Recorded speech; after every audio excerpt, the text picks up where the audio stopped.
लड़कियों को पहले नशे की दवाई दी जाती है, फिर उनका यौन शोषण किया जाता है और लड़कियां कोई 100-200 नहीं, लगभग 500 लड़कियां हैं। और ऐसा लग रहा है कि जैसे बिहार का ये सबसे बड़ा सेक्स स्कैंडल उजागर हुआ हो। देखिए, सूत्र बताते हैं कि इसमें 100 नहीं, लगभग 500 लड़कियों का, कम से कम 500 लड़कियों का के साथ शोषण हुआ है। और सबसे जो दिल दहलाने वाली बात है कि बिहार सरकार के मंत्रियों को लड़कियां सप्लाई की गई है। आप समय मुझे दीजिए, मैं उनके नामों का भी खुलासा करूंगा, मंत्रियों के नामों का भी खुलासा करूंगा। अभी मैं ये के माध्यम से कि इस मामले की भी जांच सीबीआई को दी जाए।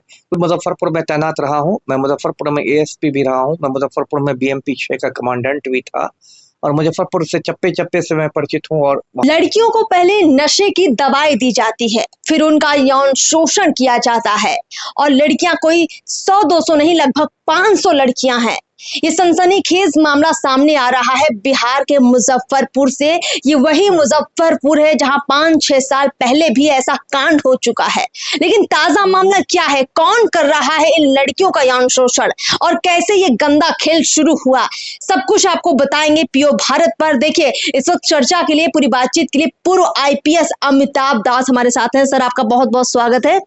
सर, जिस तरह से ये खबर निकलकर सामने आई है, हर मीडिया चैनल पर जो ये बात चल रही है कि लड़कियों का जो यौन शोषण का मामला उजागर हो रहा है, क्या लगता है, क्या खबर है आपके पास और कितनी सत्यता है इस बात में कि जो लड़कियों का दावा किया जा रहा है उनका यौन शोषण के मामले में, उसके बारे में बताइए। ये सही कहा आपने, अभी तो मुजफ्फरपुर से खबर आ रही है, बहुत विचलित करने वाली है। और ऐसा लग रहा है कि जैसे बिहार का ये सबसे बड़ा सेक्स स्कैंडल उजागर हुआ हो। देखिए, पूरा मामला मैं संक्षेप में बताता हूँ। एक पीवीआर कंपनी करके मुजफ्फरपुर में बनाई गई और उस कंपनी को कोई तिलक सिंह नाम का आदमी चलाता था। तो इस कंपनी ने सोशल मीडिया पर विज्ञापन दिया कि लड़कियों के लिए बहुत अच्छा है, इसमें नौकरियां मिलेंगी, आकर्षक वेतन मिलेगा और आप आए, इसमें लड़कियां ज्वाइन करें। तो आप जानते हैं बिहार में कितनी ज़्यादा बेरोजगारी है। तो उसे बहुत सारी लड़कियां आई। शुरू में इनसे 20,000 रुपये ले भी लिए गए, ये कह के कि आपका प्रशिक्षण होगा, ये वो। उसके बाद क्या हुआ कि इन लड़कियों को एक एक कमरे में 10-10 लड़कियों को ऐसे करके रखा गया, कहा गया हॉस्टल की सुविधा है, लेकिन ऐसा कुछ हॉस्टल नहीं था। उसके बाद अभी जो एक लड़की ने अहियापुर थाने में एफआईआर किया है, जो अभी सामने आई है, उसका कहना है कि इस तिलक सिंह ने उसके साथ हाजीपुर में जबरदस्ती शादी की। उसके बाद 3 बार वो प्रेग्नेंट हुई और इसको कहा गया कि तुम आई हो तो तुम भी 50 और लड़कियों को इसका मेंबर बनाओ, मतलब जो मल्टी लेवल मार्केटिंग जिसको कहते हैं, उस टाइप से। यानी यौन शोषण का नेटवर्क मार्केटिंग। बिल्कुल, मार्केटिंग की ओट में। देखिए, मार्केटिंग ओट में कितना बड़ा ये धंधा है और इस तरह से होता रहा।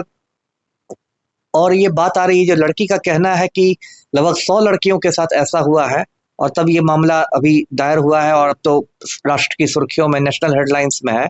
और जो मेरे सूत्र बताते हैं कि इसमें 100 नहीं, लगभग 500 लड़कियों का, कम से कम 500 लड़कियों का के साथ शोषण हुआ है। और सबसे जो दिल दहलाने वाली बात है कि बिहार सरकार के मंत्रियों को लड़कियां सप्लाई की गई है। आप ये कह रहे हैं कि ये मुजफ्फरपुर में जो ये सेक्स स्कैंडल हो रहा है या जिसकी चर्चाएं चल रही हैं, मंत्री शामिल हैं बिहार के। बिहार सरकार के मंत्रियों को लड़कियों की सप्लाई की गई है। देखिए, ये तो मतलब क्या मैं बताऊं राज्य में क्या हो रहा है। अभी आपने कहा कि 6 साल पहले भी मुजफ्फरपुर बालिका गृह कांड हुआ था, उसमें भी लगभग 34 लड़कियों के साथ रेप की बात आई थी। बाद में उसमें जो ब्रजेश ठाकुर मुख्य अभियुक्त था, सूत्रधार था, वो आज की तारीख में तिहाड़ जेल में उम्र कैद काट रहा है।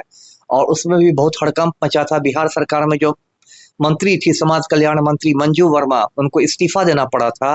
मंजू वर्मा को जेल की हवा खानी पड़ी थी। मंजू वर्मा का जो पति था चंद्रशेखर वर्मा, उसको भी जेल की हवा खानी पड़ी थी। हालांकि पलटू राम ने सबको बचाने की बहुत कोशिश की थी, लेकिन बाद में मामला सीबीआई को दिया गया था। इस मामले भी पे मैं ये मांग करूंगा आपके चैनल के माध्यम से कि इस मामले की भी जांच सीबीआई को दी जाए, क्योंकि बिहार सरकार के इतने पावरफुल और सफेद पोस्ट लोग इसमें हैं कि सर, आप मतलब आप ये, जैसे ठीक है ये मामला उजागर हुआ, लेकिन आप कैसे दावा कर सकते हैं कि इसमें बिहार सरकार के मंत्रियों की संलिप्तता है? यानी लड़कियों को सप्लाई किया जा रहा है बिहार सरकार के मंत्रियों को। अगर आप ये बड़ा दावा कर रहे हैं तो कौन से वो मंत्री हैं, किस पार्टी के वो मंत्री हैं और कौन कर रहा है उनको सप्लाई? सप्लाई तो वही लोग कर रहे हैं जो ये रैकेट चलाते थे, यही तिलक सिंह और ये मनीष सिंघानिया, क्या क्या नाम है।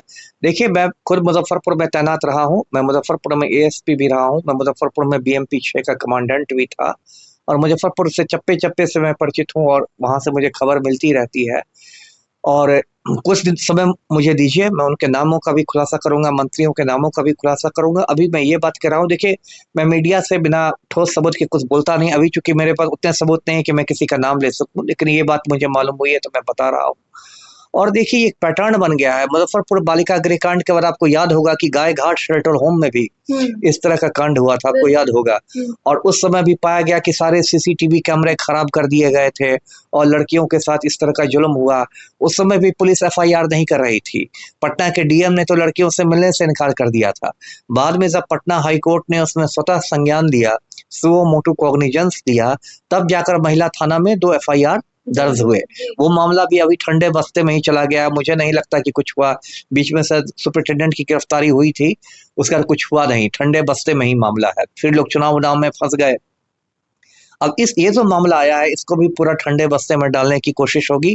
सर, ये जो पूरा आप मामला बता रहे हैं, मतलब लड़कियों का जो यौन शोषण जो निकलकर सामने आ रहा है, क्या और भी लड़कियां सामने आई जिन्होंने बताया हो कि उनके साथ कैसे ये सारा जो खेल खेला जा रहा है, कैसे प्रोसेस हो रहा था? देखिए इस तरह का कोई भी कांड होता है ना, तो उसमें बहुत लड़कियों का सामने आना मुश्किल होता है। 2-3 वजह होता है। एक तो देखिए बड़े बड़े अपराधी रहते हैं, तो कोई भी लड़की यदि आगे आती है तो उसकी अपनी सुरक्षा का खतरा है, कल उस लड़की की हत्या हो जाएगी तो कौन उसको बचाएगा। एक बात मैं कह रहा हूँ, आम आदमी के लिए माफिया से लड़ना कोई आसान काम नहीं है, एक बात। दूसरी बात की अब लड़कियों के संबंध में बहुत सारी एक लोक लाज वाला फैक्टर होता है। अब मान लीजिए कोई कम उम्र की लड़की है, अभी उसकी शादी नहीं हुई है, उसके परिवार वाले भी उसको समझाएंगे कि तुमको ऐसे पचड़ा में नहीं पड़ना है, तुम शादी करो और पतली गली से निकलो, तुमको बार बार 10 बार कोर्ट में हाजिर नहीं होना है, आस पास के अड़ोस पड़ोस में हल्ला हो जाएगा, समाज में हल्ला हो जाएगा, तो हो सकता है शादी में दिक्कत हो जाए। तो ये सब बहुत सारे फैक्टर्स होते हैं। अभी आपने देखा होगा ऐसा मिलता जुलता केस, एक प्रज्वल रेवन्ना का केस हुआ था कर्नाटक में, 1 महीने पहले ही आया था। प्रज्वल रेवन्ना ने हजारों महिलाओं के साथ शोषण किया था, देवगौड़ा का पोता, फिर जर्मनी भाग गया था, अभी लौटने पर गिरफ्तारी हुई है। लेकिन उसमें भी 2-4 महिला ही ऐसे मतलब सामने आई है, मतलब आधिकारिक रूप से, जिन्होंने पुलिस को मतलब बयान दिया है अपना। लोक लाज की डर से लड़कियां बातें दबा देती। लोक लाज का फैक्टर होता है कि और दूसरा डर, हाँ जान का खतरा होता है। ये लोग माफिया वाले हैं, ये लोग हत्या करवा देंगे, किसी को किसी की लाश तक नहीं मिलेगी। कोई कहीं, आपको याद होगा व्यापक घोटाला हुआ था मध्य प्रदेश में, उसमें लगभग 50-60 लोग उससे जुड़े हुए लोग मारे गए, रहस्यमय तरीके से मौत हो गई।